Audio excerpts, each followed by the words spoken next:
கலநாயகன் நேயர்களுக்கு வணக்கம். நான் உங்கள் அருள்மாறன்.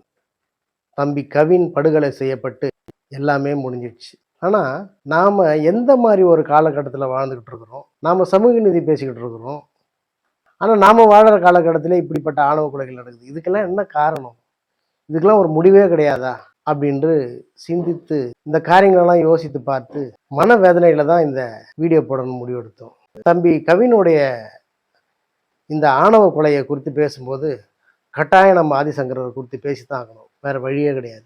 யார் இந்த ஆதிசங்கரர் அப்படின்றத பற்றி நம்ம கொஞ்சம் பார்த்துக்கலாம். ஆதிசங்கரர் என்பவர் கிபி 9ஆம் நூற்றாண்டில் இன்றைக்கு கேரளா என்று சொல்லப்படும் அன்றைய சேர நாட்டின் காலடி என்ற ஊரில் பிறந்த தமிழ் பேசிய பிராமணர். பிராமணர்ல என்ன தமிழர் அப்படின்னு யோசிக்கிறீங்களா? மொழியை மறந்துட்டாங்க இல்லையா? அவங்களுடைய தாய்மொழி அவங்களுக்கு தெரியாது இல்லையா? அதனால அவங்க எங்கெங்கெல்லாம் போகிறாங்களோ அங்கங்கே அந்த மொழியை பேசிக்கிட்டு அந்தந்த மொழி சார்ந்தவங்களாம் ஆயிடுறாங்க. சீர்காழி பிராமணரான திருஞான சம்பந்தர திராவிட சிசு அப்படின்னு சொல்லி திராவிட அப்படின்ற வார்த்தையை முதல்ல அறிமுகப்படுத்தினவரை இந்த ஆதிசங்கரர் தான். திராவிட என்பது இனத்தை குறிப்பதல்ல, அது இடத்தை குறிப்பது என்பதை நாம் இந்த பட்டப்பெயரிலிருந்து அறிந்து கொள்ளலாம். இந்த ஆதிசங்கரர் அத்வைதம் என்ற ஒரு தத்துவத்தை உருவாக்கி, அதாவது கடவுள் மனிதன் என்று இரண்டல்ல ஒன்றுதான் என்று கூறி ஒரு புதிய தத்துவத்தை உருவாக்கியவர்.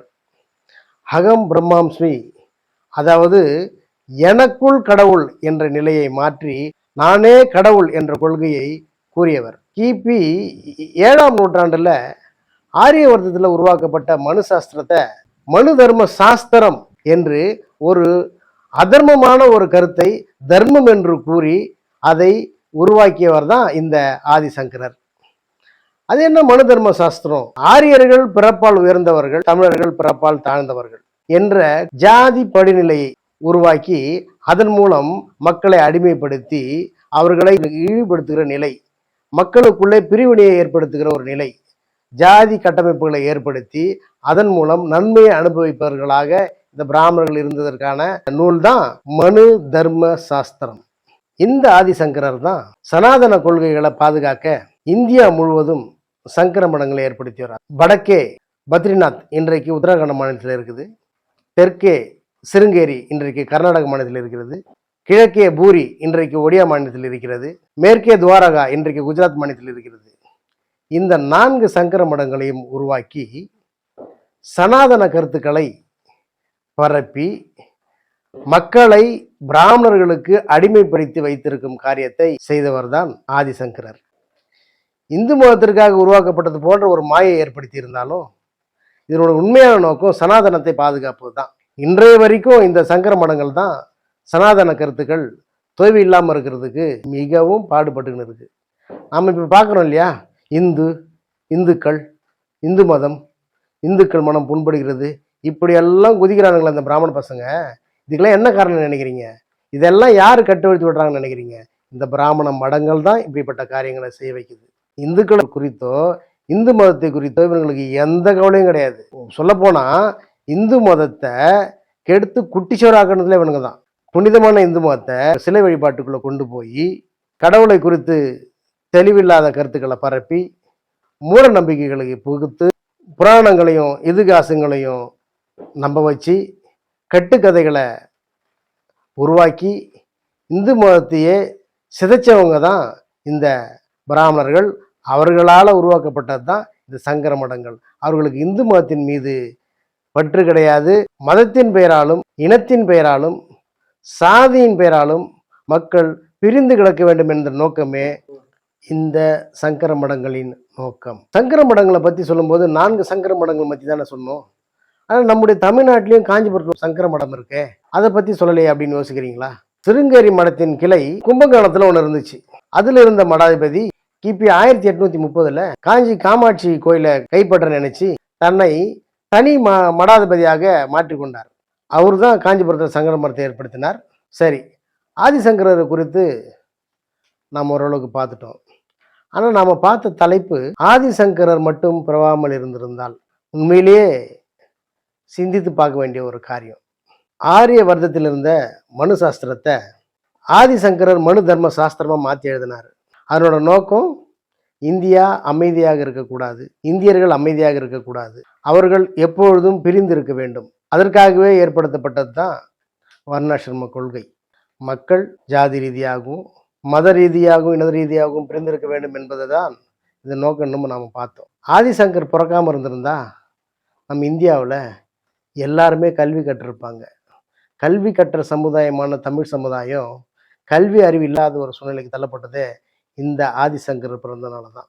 ஆதிசங்கரர் மட்டும் பிறக்காமல் இருந்திருந்தா இந்தியா அமைதி பூங்காவாக இருந்திருக்கும். ஆதிசங்கரர் மட்டும் பிறக்காமல் இருந்திருந்தா நம்முடைய நாட்டில் ஆணவ படுகொலைகள் நடக்காமல் இருந்திருக்கும். இன்றைக்கு நம்ம கவின், தருமபுரி இளவரசர், உடுமலைப்பட்ட சங்கர், இப்படிப்பட்டவர்கள்லாம் வாழ வேண்டிய வயசில் வாழாமல் போனது காரணம் இந்த ஆணவ படுகொலை. இந்த ஆணவ படுகொலைக்கு காரணம்லாம் இந்த ஆதிசங்கரர் தான். இன்றைய வரைக்கும் சனாதன கொள்கைகள் உயிரோட்டமாக இருக்குதுன்னா அது காரணம் ஆதிசங்கரர் தான். ஆதிசங்கர் பிறக்காமல் இருந்திருந்தா ரொம்ப நல்லா இருந்திருக்கும். ஆட்சி கவிழ்ப்பு, அந்நிய படையெடுப்புகளின் போது அந்நியர்களுக்கு உதவியாக இருந்தது போன்றவற்றில் சங்கர மடத்தின் பங்கு இருந்ததை நம்மால் உணர முடியும்.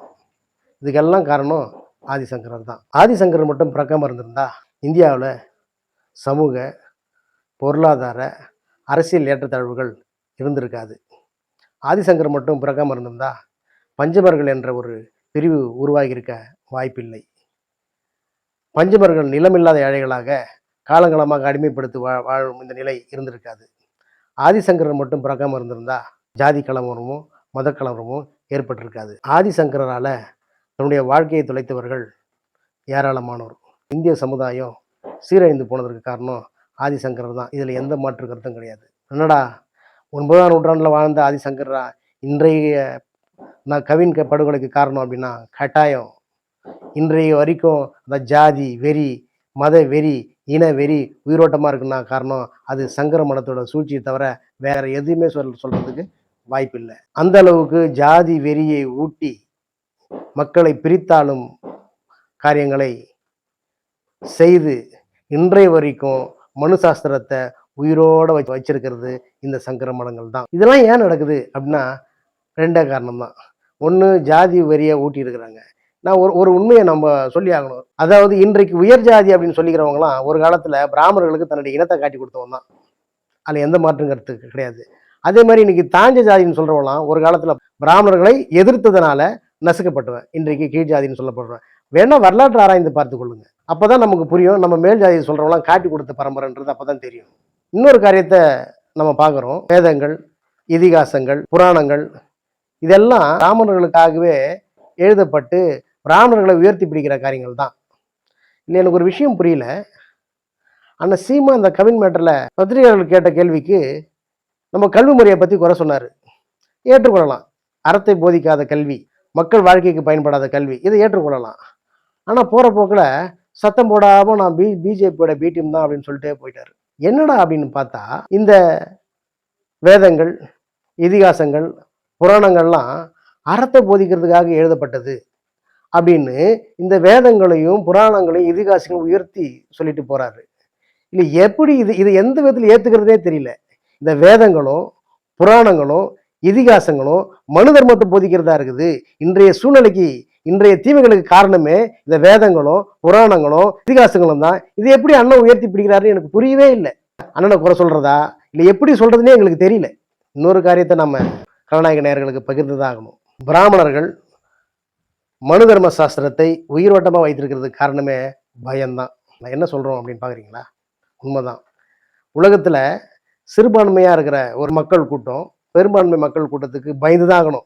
இந்த சிறுபான்மை கூட்டத்தை பெரும்பான்மை மக்கள் கூட்டம் என்றைக்கு இருந்தாலும் எழும்பி ஒன்றுமில்லாமல் ஆக்கிவிடும் என்ற பயம் இந்த சிறுபான்மை கூட்டத்துக்கு இருந்துகிட்டே இருக்கும். அன்றைக்கு இருந்த பிராமணர்களுக்கும் இன்றைக்கு இருக்கிற பிராமணர்களுக்கும் இதே பயம்தான்.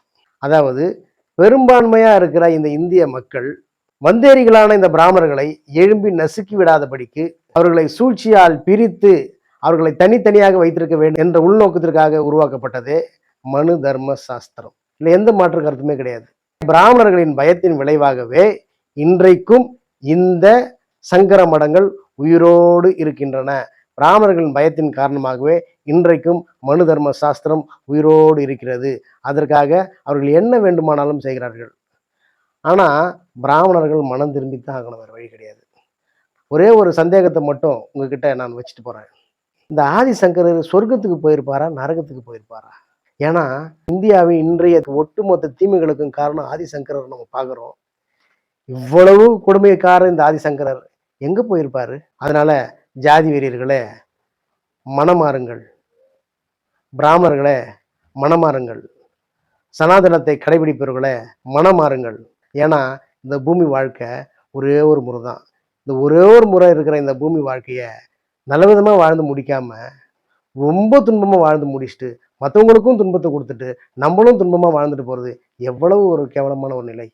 யோசிச்சு பாருங்களேன். இந்த பூமி வாழ்க்கைக்கு அப்புறம் இருக்கிற ஒரு வாழ்க்கைய நல்ல விதமா வாழணும். அதுதான் நமக்கு எல்லாம் நல்லது. அதனால இந்த சனாதன கருத்துக்கள் எல்லாம் தூக்கி ஓரம் போட்டுட்டு, ஜாதி பிரிவினை, மத பிரிவினை, இனப்பிரிவினை இது எல்லாம் தூக்கி போட்டுட்டு, ஆன்மீக பொதுவுடைமை என்னும் சமுதாய அமைப்பை ஏற்படுத்துவோம். நன்றி, வணக்கம்.